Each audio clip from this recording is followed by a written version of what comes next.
Sa number 2, isa ka genuine nga anti-dynasty law ang ginaduso sang nagkalinglaing nga sektor karon pagi sa People's Initiative.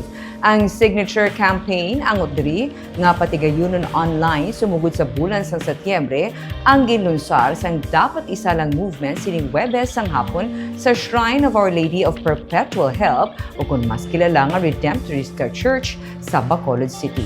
Ginsiling ni San Carlos sa Bishop Gerardo Alminaza sa press conference nga tiuna nga liwat ipabatsyag ang people power para sa kaayuhan sang tanan. Pathag ni Carlo Abidanes, ang Executive Director sang Simbahang Lingkod ng Bayan, nga ang ginaduso nga nila nga anti-political dynasty law ang maga-limit sa mga political family sa isa lamang ka-elected official sa national position kag isa sa local position.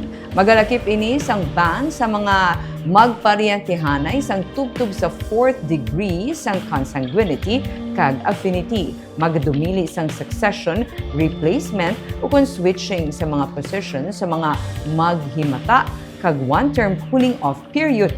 Matapos nga malabot ang term limit suno kay Abidanes. Kinahanglan ang 3% sang lagda sa kada legislative district. May 254 tanan ka legislative district. Mga 7 to 7.5 million kalagda ang kinahanglan. Kung malabot ini, may referendum kag magaboto. Kung makuha ang 50% plus 1, may layi na. Hindi na kinahanglan mag-agi sa Kongreso o kung sa Presidente, sunod sa iya. It's about time that we make people power work for our common good. So please join the Dapat Isa Lang movement. Let's pass the genuine anti-political dynasty law through this signature campaign. Sana we will cooperate because this is our rare chance na to really regain power.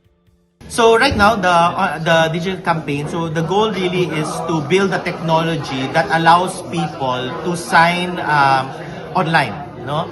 So the system allows basically ang ginagawa natin sa manual na we collect the data of the name, the barangay, the province, and the signature. Gagawin po na natin digital na yon, no, online. So that's the system that we are building, and ngayon we are working with the COMELEC. Kausap natin sila para hanapin natin ano yung mga requirements, ano pa yung mga safeguards to ensure na i-maximize po natin yung participation ng lahat ng Pilipino.